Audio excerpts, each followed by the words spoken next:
At first glance of recent events, you'd have to say that President Trump needs to learn about former UK Chancellor of the Exchequer Dennis Healey's law of holes. Namely, when you're in one, you should stop digging. Trump has been in a Jeffrey Epstein-shaped hole for some time now, and according to sources inside the White House, his inability to make it go away is making Trump absolutely furious. So why, you might ask, would you keep doing things that feed the beast? Why would you keep digging the hole? Like, for instance, instructing the DOJ to seek the unsealing of the grand jury testimony.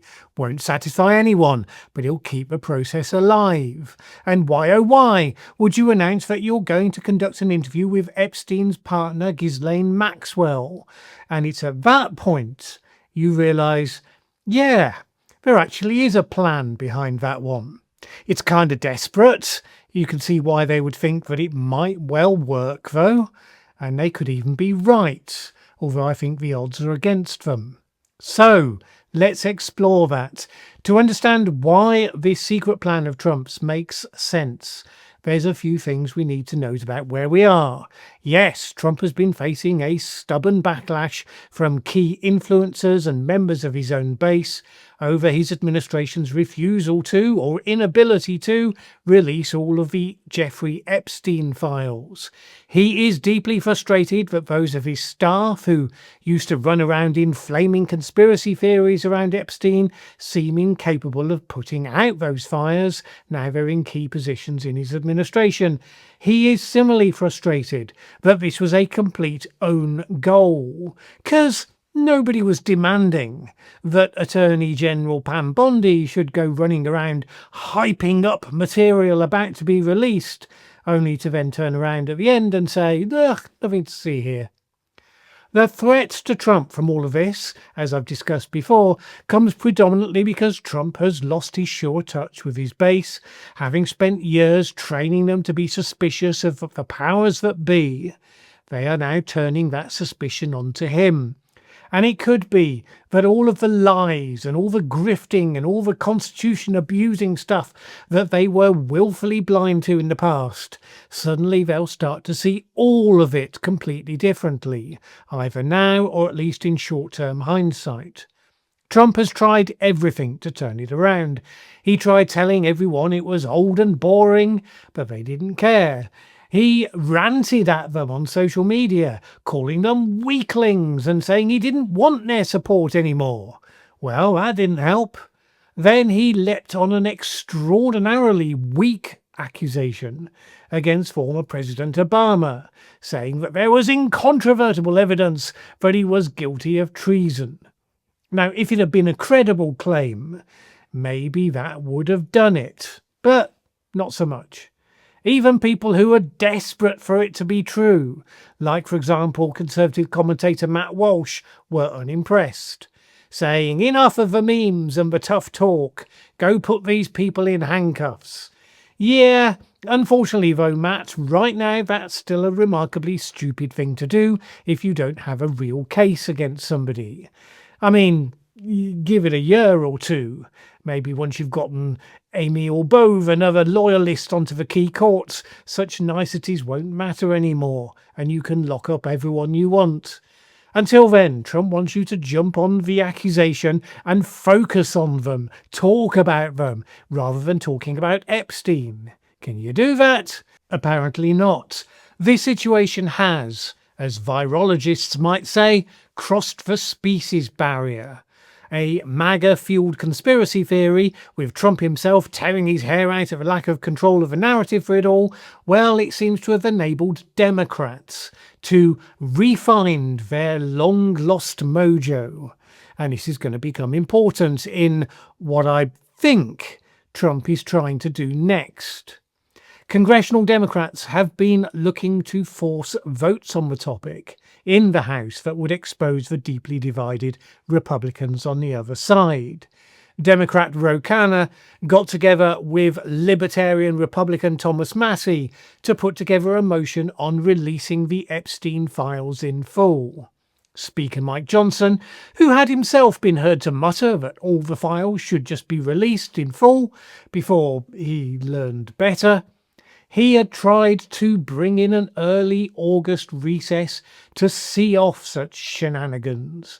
In support of those attempts, he posted this on Twitter: "Republicans won't be lectured on transparency by the same Democrats who orchestrated one of the most shameless and dangerous cover-ups in history, blah blah blah blah." A community note had been added to that tweet, pointing out that over half of the sponsors to this bill are Republican.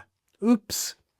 Trump himself tried to do his bit, posting on social media, slating Thomas Massie, calling him the worst Republican congressman, an embarrassment to Kentucky, and saying he was looking for anyone to run against him. All this over a bill that, if passed, would only be symbolic, since Congress doesn't have the power to instruct the Justice Department to actually do something.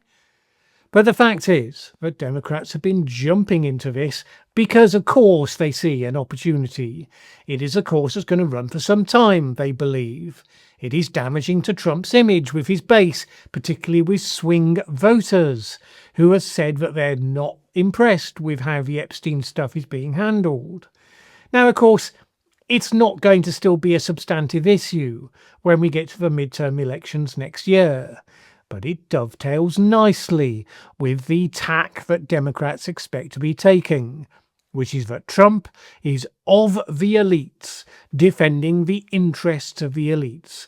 Trump and his rich friends who moved in Epstein's circle, avoiding accountability. So when it comes to talking about tax cuts for billionaires while millions get Medicare denied to them, that all comes together very well as a message. It's just that these sorts of political messages never seem to get through Trump's armour in the past. But that armour appears to have some holes opening up. Now seems to be the time to drive home the advantage. Paul Mitchell, a political data expert in California who conducts regular polls on emerging trends and messaging, he told Politico that the Epstein debacle is part of a broader range of issues, continuing wars, tariffs, that could be making, quote, a lot of those younger voters who were the surge portion of the electorate feel as though they've been duped. Epstein may not still be a live issue next year, but if they can establish that narrative and then build on it, it could make their campaign messaging on the economy and on tariffs and the rest of it cut through much more powerfully.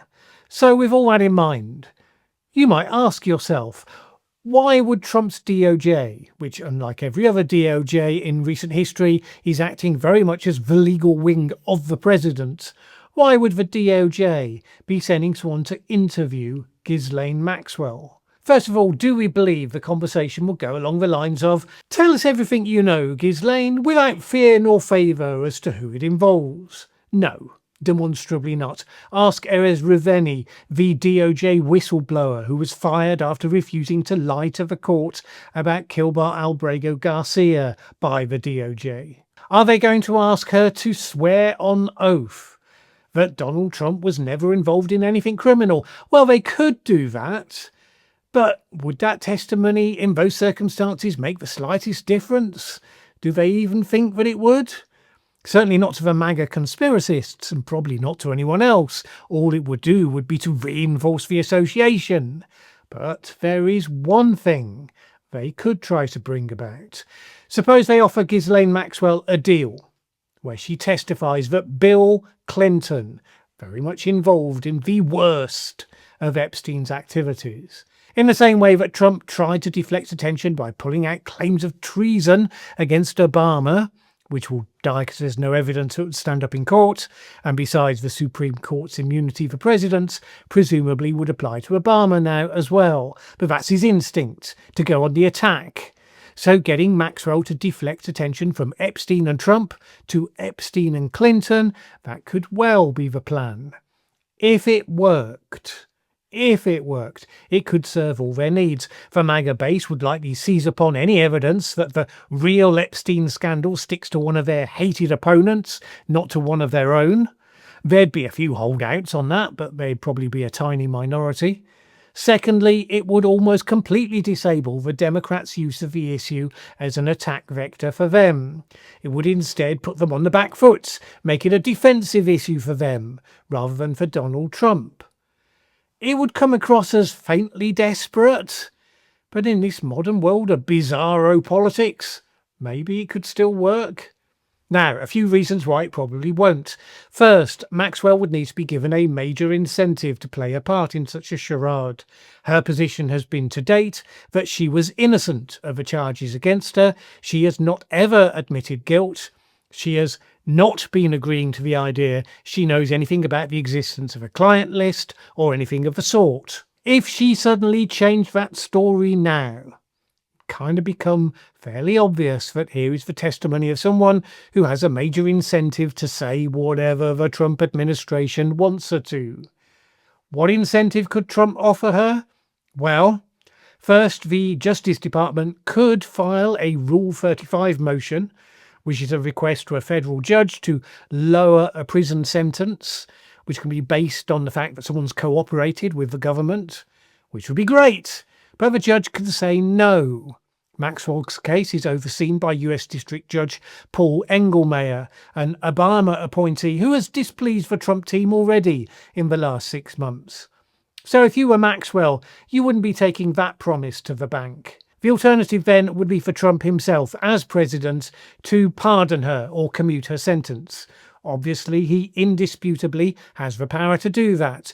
Also, obviously, the political explosion likely to result would erase any of the value of what her testimony had contributed. Now, maybe that wouldn't matter if she testified soon, but Trump pardoned her at the end of his term, after things had died down and he was on his way out the door anyway. If that's the deal, can't honestly see why else they'd be holding the interview if that wasn't the intent. They will need to strike that deal pretty quickly. There's no guarantee Maxwell will just jump for joy and say yes. I mean, if I was her, I accept it's kind of hard to project myself into that space, but if I was her, I would be politely declining the opportunity to be at the centre of that deeply toxic circus show. It may depend on how tolerable or not she's finding the prison experience, I guess. But anyway, they will need to strike the deal quickly, because soon after the DOJ announced that they were seeking the interview, House Republicans declared that they would seek to subpoena her to testify before them. So if she's being asked to lie, to accuse someone of having been involved in the worst of crimes, she would have to be prepared to do that, presumably in a sworn statement before a court, but also to a House hearing with all the hostile and aggressive questioning and grandstanding that would come with that. I would say that's a tough ask. Even if she decided to go for it, there's no guarantee that enough of the MAGA faithful would even fall for it. Because, if people like me can be predicting this outcome from this initiative, it's obviously not rocket science to work it out. I know Trump believes he can say any old crap and his own base at least will believe him, or submit to his will anyway. But as we said, once he has become the object of suspicion, that old magic just might not work for him anymore.